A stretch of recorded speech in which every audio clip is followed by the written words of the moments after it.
तो इंग्लिश में देखिए हमारे 3 पार्ट हो गए हैं, वोकैबुलरी, ग्रामर और कॉम्प्रिहेंशन। तो हम एक-एक करके बात करते हैं कि वोकैबुलरी को आप कितना डेली टाइम देते थे, क्योंकि सीपीओ में सबसे ज़्यादा इंपॉर्टेंट आपका इंग्लिश होता है। प्री में 50 नंबर, मेंस में 200 नंबर का पेपर है। आगे चल के हो सकता है पैटर्न बदले, लेकिन अभी जब तक नहीं बदला है तब तक इम्पोर्टेंट है। उस पार्ट को आपने कैसे कवर अप किया? सर वोकैब के लिए मैंने पहले वर्ड पावर मेड इजी करके एक बुक आती है। नॉर्मल लिस्ट की जो आती है, हाँ। मैंने भी पढ़ी है। वो बुक मैंने पहले कंप्लीट कर ली थी, नॉर्मल स्टार्टिंग की जो प्रिपरेशन थी उसके दौरान ही।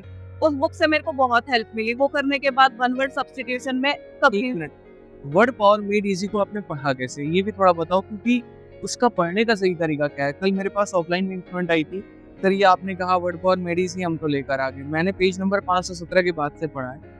पहले ए, फिर बी, फिर सी, फिर डी, फिर सेशंस बाद में कंप्लीट किए।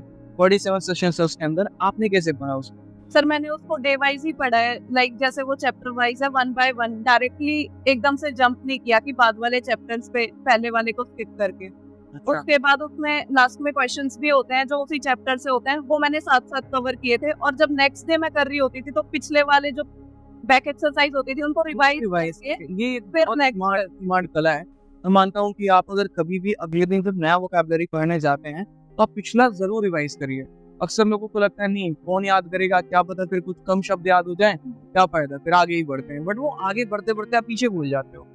वोकैबुलरी में एक सबसे बड़ा जो दिक्कत होता है वो यही रहता है कि हम आगे पढ़ते तो हैं लेकिन पीछे बोलते भी जाते हैं। उसको आपने कैसे रिटर्न किया? Sir revision.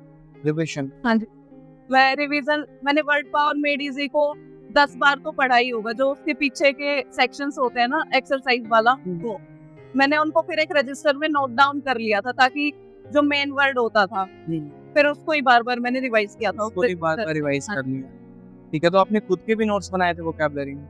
सर वो कैब के सिर्फ वर्ड पावर मेड इजी से नोट बनाए थे मैंने, उसके अलावा कोई नोट नहीं। और कोई फॉलो नहीं किया आपने, कोई सोर्स फॉलो? फिर उसके बाद एक एसके डाम्बीवाल सर की एक बुक आती है जिसमें निमोनिक्स के साथ दे रखे हैं साइनो, तो साइनो एंड तो मैंने वहां से कंप्लीट किए थे। मैंने ब्लैक बुक से करने की कोशिश तो की पर वो मेरे से हो नहीं पाया, तो ट्रिक्स की जरूरत थी, वो खुद से हो नहीं रहे थे, वहां से वो मैंने कंप्लीट किया। वहां से आपने कंप्लीट किया।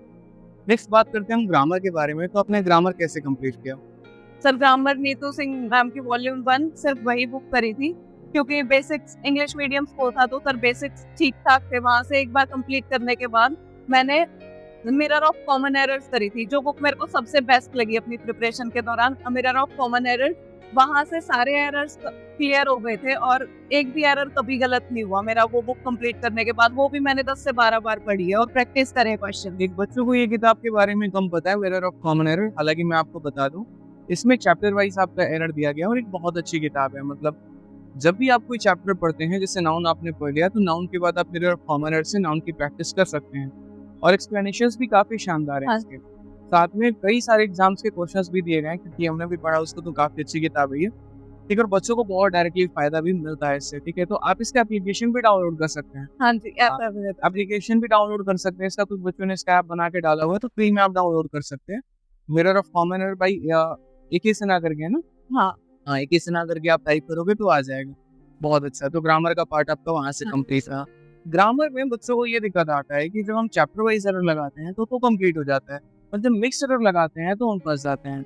उस पार्ट को आपने कैसे कंप्लीट किया? सर वो भी सिर्फ पीवाईक्यू और मॉक टेस्ट से ही कंप्लीट होगा। एक बार मिरर ऑफ कॉमन एरर्स को 2-3 बार कंप्लीट करने के बाद मैंने प्रीवियस ईयर क्वेश्चंस और मॉक टेस्ट किए थे, जिसमें स्टार्टिंग में तो दिक्कत हुई थी लेकिन प्रैक्टिस करते करते यूज्ड टू हो जाते हैं हम। यूज्ड टू हो जाते हैं। ठीक है, और उसके बाद कॉम्प्रिहेंशन के पार्ट को आपने कैसे कवर अप किया? कॉम्प्रिहेंशन में कैसे आपने अपने स्कोर को? सर कॉम्प्रिहेंशन में भी प्रीवियस ईयर क्वेश्चंस की पिनेकल आती है, वहीं से सिर्फ प्रैक्टिस करी थी, प्रीवियस ईयर क्वेश्चंस और मॉक टेस्ट से। Mock test. हाँ, कभी किसी की वीडियो देखी आपने कॉम्प्रिहेंशन में, या कोई और अदर सोर्सेस को फॉलो? नहीं सर, कोई कोर्स फॉलो नहीं किया, सिर्फ प्रैक्टिस से ही किया। सिर्फ प्रैक्टिस से किया था।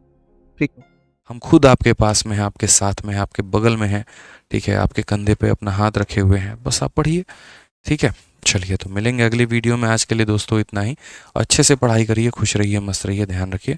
Love you all, take care, bye, thank you.